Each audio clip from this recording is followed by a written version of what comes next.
नमस्कार दोस्तों, मैं बेस्ट इस सीरीज में आपका स्वागत है। तो बढ़ते अपने पहले क्वेश्चन की तरफ।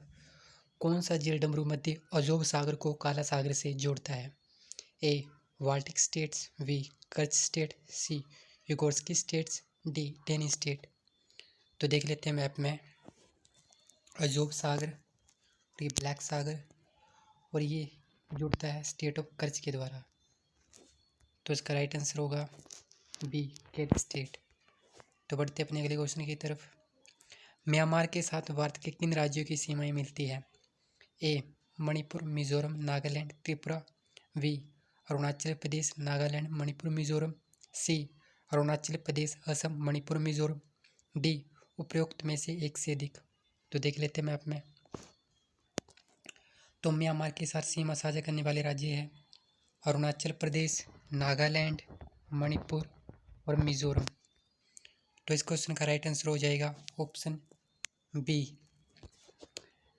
त्रिपुरा म्यांमार के साथ सीमा साझा नहीं करता और असम भी नहीं करता। तो इसका राइट आंसर बनेगा ऑप्शन बी। बढ़ते अपने अगले क्वेश्चन की तरफ। कुरिल द्वीप समूह का विस्तार है? ए चीन से जापान तक, बी जापान से ताइवान तक, सी जापान से रूस तक, डी उत्तर कोरिया से जापान तक। तो देख लेते हैं मैप में। यह कुरिल द्वीप समूह और इसका विस्तार है जापान से लेकर रूस के कमचटका प्रायद्वीप तक। तो इसका सही आंसर हो जाएगा ऑप्शन सी, जापान से रूस तक। बढ़ते अपने अगले क्वेश्चन की तरफ। मेकांग नदी कितने देशों से होकर गुजरती है? ए 6, बी 5, सी 4, डी 2। तो देख लेते हैं मैप में। मेकांग रिवर जो गुजरती है म्यांमार से, चाइना से, लाओस से, थाईलैंड से और वियतनाम से और कंबोडिया से, यानी कि ये कुल 6 देशों से गुजरती है। तो इसका सही आंसर हो जाएगा ऑप्शन ए। बढ़ते अपने अगले क्वेश्चन की तरफ। इजराइल की सीमा पर कौन से जल निकाय है? मृत सागर, लाल सागर, भूमध्य सागर या फिर गलील का सागर। तो देख लेते हैं मैप में। आपको दिए गए विकल्पों में से एक को चुनना है। तो इजराइल की सीमा लगती है मृत सागर से, गलील सागर से, भूमध्य सागर से और लाल सागर से। तो इसका सही आंसर हो जाएगा ए, यानी कि उपरोक्त सभी। बढ़ते अपने अगले क्वेश्चन की तरफ। अदने की खाड़ी को लाल सागर से जोड़ता है? एक टोरिस जल डमरू, 2 हॉर्मुज जल डमरू, 3 मोजाम्बिक चैनल, 4 वाव अल मंदेब। तो इसे देख लेते हैं मैप में। तो ये गल्फ ऑफ अदन है और ये लाल सागर, और इन दोनों को आपस में कनेक्ट कर रहा है बाब अल मंदेब। तो इसका सही आंसर हो जाएगा ऑप्शन 4। बढ़ते अपने अगले क्वेश्चन की तरफ। सहारा रेगिस्तान कितने देशों में आता है? ए 10, बी 11, सी 12, डी 1। तो इसे देख लेते हैं मैप में। तो सहारा रेगिस्तान आएगा मोरक्को में, अल्जीरिया में, ट्यूनीशिया में, लीबिया, इजिप्ट, वेस्टर्न सहारा, मोरिटानिया, माली, नाइजर, चाड, सूडान और इरिट्रिया, यानी कि कुल 12 देशों में। तो इसका राइट आंसर हो जाएगा ऑप्शन सी। बढ़ते अपने अगले क्वेश्चन की तरफ। कौन सा जल निकाय एशिया और ऑस्ट्रेलिया को अमेरिका से अलग करता है?